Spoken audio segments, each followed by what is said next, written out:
Hey guys, this is Justin from simrapmarket.com. In this video, I'm going to show you how to use our Scenes products, walk you step by step how to get the camera file into iRacing, how to take your screenshot, and how to take that screenshot and put it on the scene so you can get nice professional renders of your paint scheme to show off to the world. So let's get started. So after you download a scene from the simrapmarket.com website, you're going to unzip it, and inside that zip file, you're going to have two other files. One is the PSD file of the scene, and one is a scene camera file. That scene camera file is going to go into the corresponding camera folder of whatever car that you're working with in that scene. So what we're going to do is we're going to take that camera file, we're going to copy and we're going to go to your iRacing folder. So go Documents, iRacing, and inside of that iRacing folder, there's a Cameras folder. We're going to double click that. We'll go to Cars, and inside of that Cars folder, you're going to find kind of some subfolders for the series that your car is in. So right now we're working with the NASCAR Class B Toyota Supra, and all NASCAR Class B car camera files will be in the Stock Cars 2 folder. And in here, you'll find all three, the Camaro, the Mustang, and Supra. So we'll click in the Supra folder and we'll paste the camera, the scene camera that we just copied. We'll paste that in here. I already have it in here. Um, I will say if you at this point, if you come into your Stock Cars 2 folder and you don't have a Supra 2019 Supra folder in here, what you'll have to do is you'll have to save in the game, in the iRacing game, you'll have to save a car camera default file from in the game before this folder will show up. And I'll show you how to do that kind of in the next step. But if you already have the folder there, that means you've already saved a previous camera before. So you'll just paste the new one inside that folder. So now that we have that pasted in the folder, what we can do is open up the game and we'll kind of we'll set up the scene from within the game, and I'll show you how to do that. All right, now that we're in the game, first of all, I'm going to show you how to, if you don't have a folder already for your car that you're working with, I'm going to show you how to do that really quick. So first, what you're going to do um, is you will go to Control, or when you just load into the game before you get on the track, you'll hit Control F12. That'll bring up your camera edit box.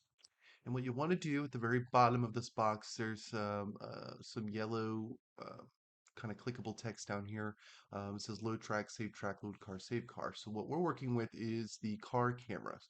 So what you'll want to do, if you've never saved a camera on the car before, you'll click Save Car, and then it'll just default to car.cam, which is what I have here. So what I'll do is click on Save.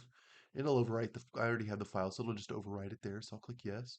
So now when you do that, if you didn't have that folder in your camera folder previously, you will now have since we're working with the Supra, you'll now have a Supra 2019 folder in there. Um, so when you put that folder in there, or when that folder goes in there, then you can copy and paste that cam file into that folder at this point. So let's go ahead. I'm going to go ahead and do that. So what we'll do is open that file there. We already have it copied. So all I do is go back into Cameras, Cars, Stock Cars 2, Supra, and we'll go to Paste. And now we have the scene camera in there. Now, what we'll do, so now the camera's in there. So what we'll do is we'll close that folder. We'll go to load car, back in the sim, back in the iRacing sim, we'll go to load car. And now you see our scene camera will show up. So it'll be scene cam dash 00 whatever series the camera is. So we'll click on that and we'll click open. So the next step we'll do is we're going to take the car out onto the track, and we're going to do We're going to drive however long we want to drive. It really doesn't matter um, how long it take or how long you drive your car. Um, I would say if you want to kind of fine tune the lighting and the reflections and whatnot, I would say do a full lap.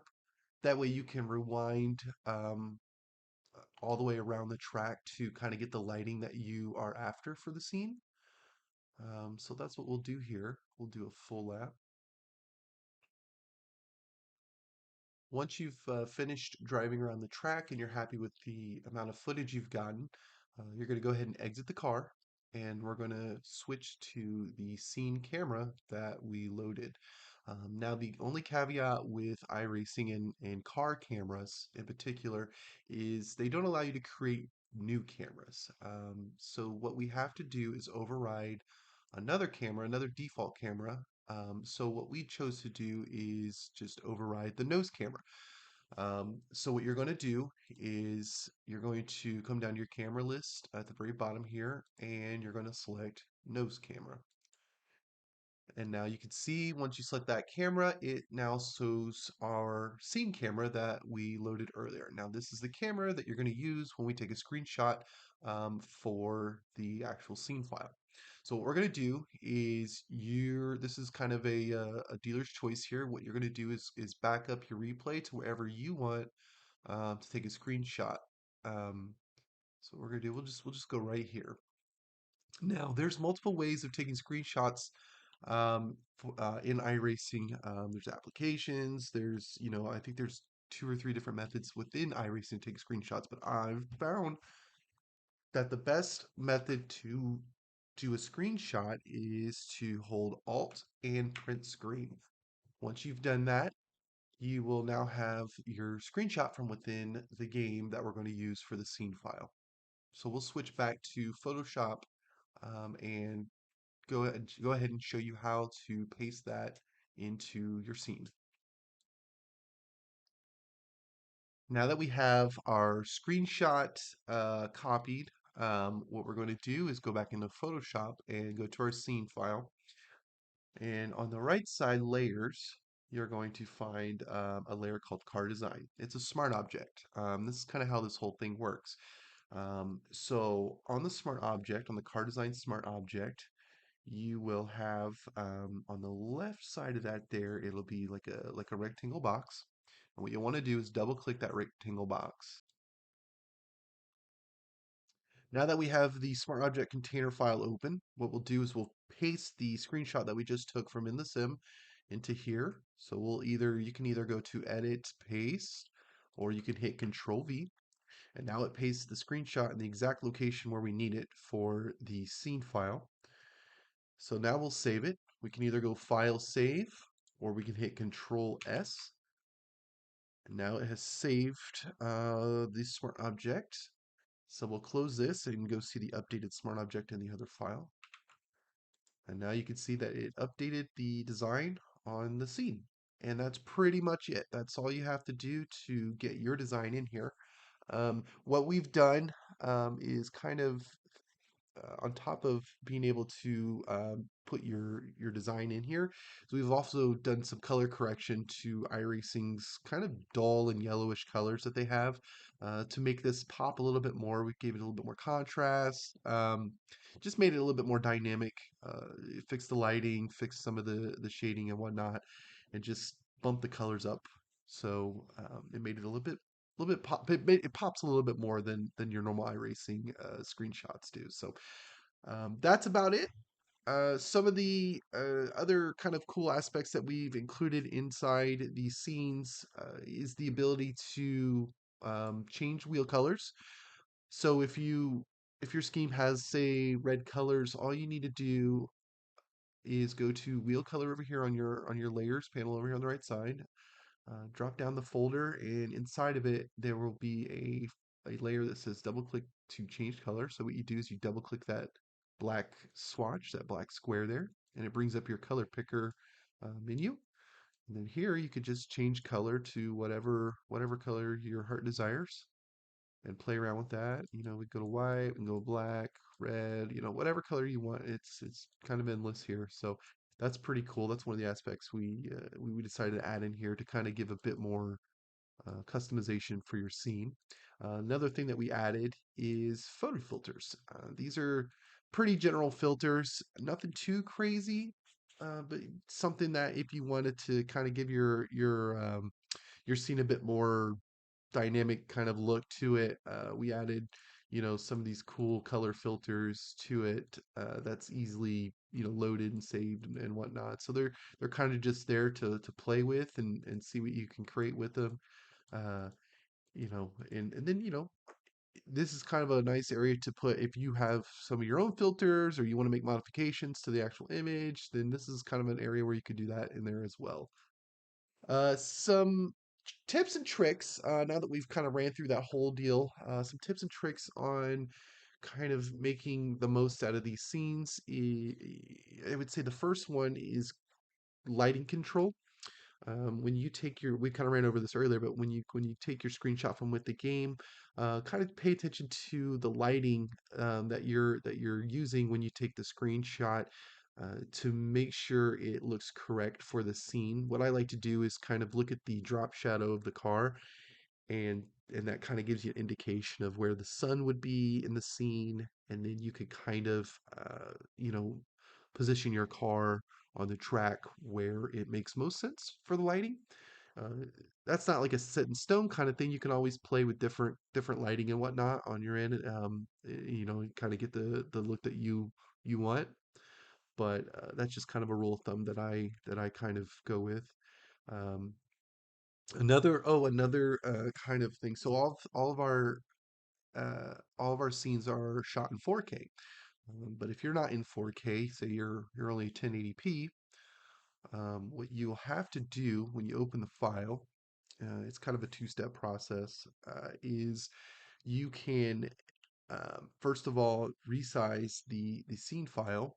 You can do this two ways, but you can resize the scene file by going to image size, and then in here we'll go to pixels. So right now I'm at 4K resolution. So if you're at 920 or 1080p, so you'll do 920 by 1080p, you'll resize that. So now let's see if it's going to go. Okay, so now we've resized it to 1920 by 1080p. However, when you do click on your